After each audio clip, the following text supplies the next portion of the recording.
안녕하세요. 연목구름입니다. 추석 연휴 잘 보내시고 계시죠? 오랜만에 쌍용차에 대한 관심이 그 어느 때보다도 높은 상태인데요. 쌍용차의 새로운 주인인 인수전에 대한 부분도 어느 정도 정리가 되고 있는 상황이죠. 초기에는 총 11개의 기업이 인수 의사를 표명했다가 최근에 3개의 기업이 최종 인수전에 참여한 상태입니다. 쌍용차의 인수전이 예상보다 좀 어렵게 진행이 되고 있는 형국인데요. 이러한 상황에서 쌍용은 최근 J100과 KR10을 서둘러 공개하면서 소비자에게 다시 한번 쌍용에 대한 설레임과 기대감을 높이고 있는 상황이죠. 하지만 모든 사항들이 회사가 정상적으로 돌아가야 신차도 만들 수 있는 것이기 때문에 인수전 소식부터 짧게 업데이트하고 시작해 볼게요. 한 달 전쯤에 알려드린 내용에서는 SM, 삼나 마이더스 그룹이 가장 유력한 상황이라고 알려드렸는데요. 이유는 재계 38위 1조 이상의 자금력을 갖춘 SM은 쌍용의 현재 상황을 잘 수습하고요. 동시에 신차를 개발하는데 가장 적합한 기업이 아닐까? 이렇게 말씀드렸죠. 하지만 SM그룹은 자동차에 대한 경영 부족으로 최종 인수전에 불참했습니다. 따라서 에디슨 모터스, EL, B&T 컨소시엄, 인디, EV 이렇게 세 곳이 인수전에 최종 참가한 상황인데요. 이전에 참가했던 업체들보다 아쉬운 점이라면 매출 규모면에 있어서 중견이나 중소기업만 남게 된 상태죠. 과연 인수자금을 어떻게 조달할 것인지 이 부분이 가장 중요해진 상황입니다. 세 개의 기업이 모두 전기차 관련 회사죠. 현재까지의 상황을 종합해보면 제시한 금액면에서는 EL, B&T 컨소시엄이 가장 유력한 상황이고요. 그리고 실제 가능성 면에서는 에디슨 모터스가 유력한 상황으로 알려졌어요. 쌍용차를 인수하기 위한 1조에 달하는 어마어마한 인수자금과 인수 후에도 수천억의 신차 개발을 위한 비용이 매년 투입이 되는 상황이죠. 누가 주인공이 되었던 간에 조만간에 결정이 된다면 소식도 빠르게 알려드릴게요.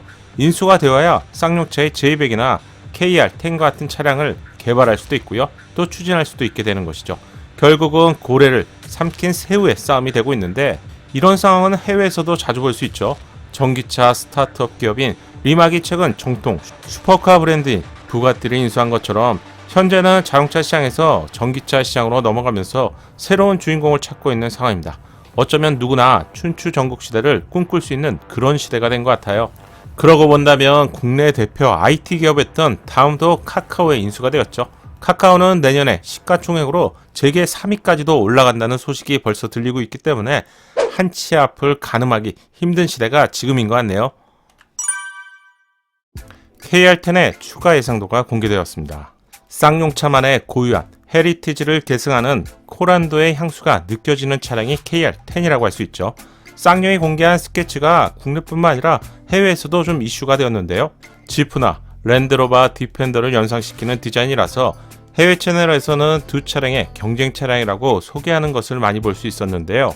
해외 채널을 대표하는 카스쿱스에서 발빠르게 예상도를 공개했는데요. 원형 헤드램프와 각진 디자인, 높은 전고와 오프로드를 지향하는 커다란 스키드 플레이트는 보는 사람들의 가슴을 설레게 만들었죠. 한마디로 이런 디자인으로만 출시가 된다면 제가 구입할게요. 아니면 제가 먼저 구입합니다. 이런 반응들을 볼 수 있었어요. 국내에서 황금손을 가지신 유영 맘모스님의 예상도는 더욱 디테일이 강화된 예상도가 공개되었는데요. 예상도 역시 대한민국의 강국이죠. 스케치보다도 훨씬 멋진 디자인이라서 예상도만 보고 있어도 가슴이 설레게 되는 것 같네요. 이후 측면부 예상도가 공개되었는데 많은 분들이 KR10을 구입해야 될지 고민하게 만든 것 같은데요. 그리고 후면부 예상도가 추가로 공개되었습니다. 공개된 예상도는 정말 쌍용차가 본다면 이게 스케치를 보고 그린 것인지 아니면 쌍용차의 관계자라고 해야 될지 정말로 대단한데요. 옐로우 색상 KR10은 과감하면서도 도전적인 오프로드의 모습을 잘 보여주는 그런 느낌이죠. 실제 이런 색상으로 구입하기는 좀 어려운데요. 볼 때마다 감탄스럽네요.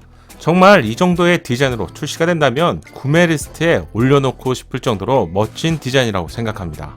가격적인 면에서도 현대나 기아보다 분명한 경쟁력을 제공할 것으로 예상되기 때문에 쌍용이 어떻게든 빠르게 정상화되길 기다리게 만들죠. KR10은 준중형급으로 알려졌기 때문에 경쟁사인 준중형급 SUV가 이런 디자인으로 나온다면 꼬리를 내려야 할 정도로 멋진 디자인이 인상적이네요. 그런데 말입니다. 지난 영상을 기억하시나요? KR10의 베이스가 되는 차량의 콘셉트가 XAV라고 알려드렸죠. 콘셉트에서 선보인 차량의 전장, 전폭, 전고가 4200, 1800, 1650이었습니다. 딱 준중형급 사이즈인데 요즘 추세로 본다면 준중형급이라고 해도 좀 작은 사이즈죠. 정통 오프로드를 꿈꾸는 차량인데 차량의 크기를 포함해서 쌍용차가 보유하고 있는 두 개의 플랫폼 중에서 대형급 차량이 아니기 때문에 프레임 보디보다는 모노코크 보디로 제작될 가능성이 더 높을 것 같다고 제 의견을 알려드렸는데요. 여기에는 여러 가지 이유가 있습니다. 가장 큰 이유라면 코란도 플랫폼은 쌍용이 공을 들여서 만든 모노코크 플랫폼인데요. 아쉽게도 코란도가 흥행에 실패했지만 시승을 해보면 제법 괜찮은 플랫폼입니다. 여기에 최근 지프나 랜드로버 차량들도 프레임 보디보다는 모노코크 차량으로 더 많이 제작을 하고 있죠. 그런데 해외 매체인 카스쿱스에서 최근 이런 기사가 나왔어요. KR10 기사인데요. 잘 보시면 X200으로 표기가 되어 있습니다. 쌍용차의 경우 현대와 기아와 다르게 해외 매체를 통해서 구체적인 스펙이 알려지는 경우가 지금까지 많았는데 정보의 신뢰성 면에서도 비교적 높은 편이라서 이번 카스쿱스에서 KR10을 X200으로 표기한 것은 어쩌면 티볼리의 후속이 KR10이 아닐까 유추할 수 있습니다. KR10이 콘셉트가 XAV인데요. 이 차량의 크기가 거의 티볼리와 일치한다는 점과 쌍용이 준중형급 차량임을 이미 암시했었죠. KR10은 티볼리와 코란도 중간 사이즈 정도의 차량이 아닐까요? 확실한 건 예상보다 좀 작은 사이즈의 차량임을 알 수 있네요. KR10에 적용된 플랫폼의 경우 쌍용차의 공식 발표 전에는 누구도 장담할 수 없는 상황이죠. 만약 오프로드를 지향한다면 개선된 렉스턴에 적용된 파디온 플레임을 개선해서 적용할 것을 예상해 볼 수 있고요. 도시명을 지향한다면 코란도의 플랫폼을 개선한 모노코크 플레임이 높은 확률로 예상됩니다. 또한 자회사인 마인드라는 전기차 플랫폼을 가지고 있죠. SMM이 전기차 플랫폼을 예상해 볼 수 있는데 이러한 플랫폼 문제도 결국 인수의 마인드라와 관계 등을 따져야 되기 때문에 달라질 수 있는 문제가 될 것 같아요.